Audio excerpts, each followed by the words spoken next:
Captain Marcus Reynolds stood on the observation deck of the human colony ship Endeavour, watching the diplomatic shuttle dock with practiced precision.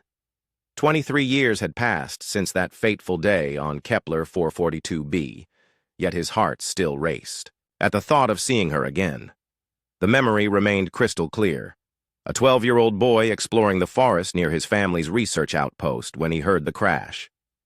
Through the smoke and twisted metal, he had found her.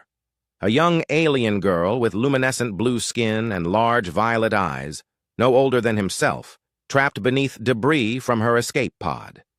Her delicate features and pointed ears reminded him of the elves from his grandmother's fairy tales. "Please," she had whispered in broken English, her voice melodic despite her pain. "Help me." Without hesitation, Marcus had lifted the heavy panel, ignoring his own scraped hands as he pulled her to safety. Together, they had hidden in a cave system for 3 days while hostile forces searched for her. She taught him words in her language, Vallani, while he shared his emergency rations and told her stories about Earth. "I am Princess Lyra of the Vallani Protectorate," she had finally revealed. "My father's enemies seek to eliminate our bloodline." When the rescue ships finally arrived, both human and Vallani, she had pressed a small crystalline pendant into his palm. "I will remember you always, Marcus of Earth," she promised as they took her away. Now, Ambassador Lyra Vexani of the Vallani. Delegation was coming aboard to finalize the first interspecies alliance treaty between their civilizations. Marcus commanded the security detail, a position that both thrilled and terrified him. The airlock hissed open, and she stepped through. The years had transformed the frightened child into a breathtaking woman. Her blue skin had deepened to a rich sapphire hue, and her violet eyes held wisdom beyond her years. She wore flowing robes that seemed to shimmer with their own light, and her silver hair was adorned with ceremonial braids that marked her diplomatic status. Their eyes met across the hangar bay, and recognition flashed between them.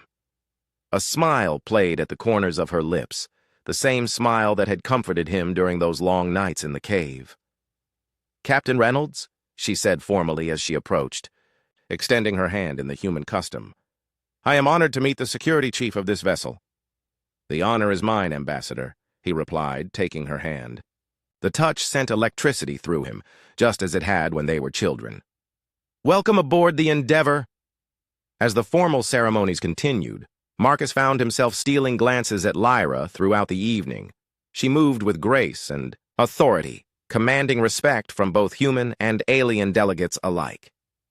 During dinner, she regaled the assembled crowd with stories of Vallani culture and technology, her voice carrying the same musical quality he remembered. Later, as the other dignitaries retired to their quarters, Marcus walked her to the observation lounge. They stood before the vast viewport, watching stars wheel past in the darkness. "You kept it," Lyra said softly, noticing the crystal pendant hanging from his dog tags. "Every day for 23 years, Marcus admitted. "It reminded me that the universe was bigger and more wonderful than I had ever imagined." She turned to face him, her violet eyes reflecting the starlight. "I never forgot you, Marcus. In the darkest moments of my training, when the weight of my responsibilities threatened to crush me, I remembered a brave human boy who risked everything to save a stranger." "You weren't a stranger," he said quietly. "Even then, I felt like I had known you my whole life." Lyra moved closer, close enough that he could see the intricate patterns of silver threading through her skin, marks of her royal lineage. "My father believes this alliance will usher in a new age of prosperity for both our peoples, but I believe it represents something more." "What do you mean?" "Hope," she whispered. "Hope that two species, two worlds, two hearts can find common ground despite their differences." Marcus reached out, gently touching her cheek. Her skin was warm, almost fever-hot by human standards, but her touch was the most natural thing in the universe. "Lyra, I have to tell you something. These past 2 decades, I've thought about you every single day. I built my entire career around the hope that someday our paths would cross again." "I know," she breathed. "I requested specifically that you be assigned to this mission. My intelligence networks are quite thorough." He laughed, a sound of pure joy. "You planned this?" I plan to see you again, she corrected.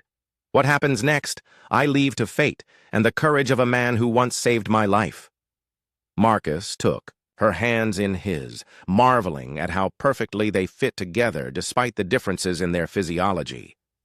I've dreamed of a future where humans and Villani work side by side, exploring the galaxy together. But more than that, I've dreamed of a future with you in it. Such a future would not be easy, Lyra warned. There are those among both our peoples who would see it as betrayal. The cultural barriers alone, we'll face them together.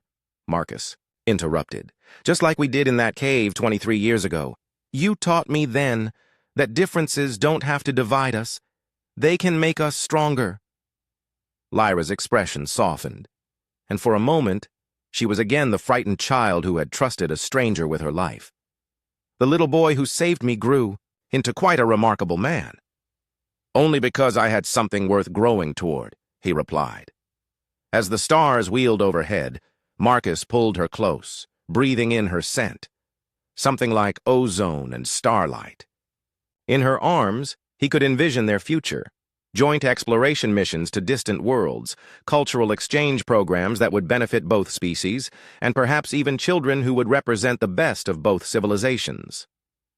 The treaty signing is tomorrow, Lyra murmured against his chest. And after that? After that, Captain Reynolds, I believe we have a universe to explore together. Marcus smiled, holding the woman who had shaped his destiny since childhood. The scared little girl he had rescued had grown into a princess, an ambassador, and now, if fate allowed, perhaps something even more precious, his partner in the greatest adventure of all. In the vast darkness of space, two hearts beat as one, proving that love could indeed bridge any distance, overcome any difference, and unite even the stars themselves.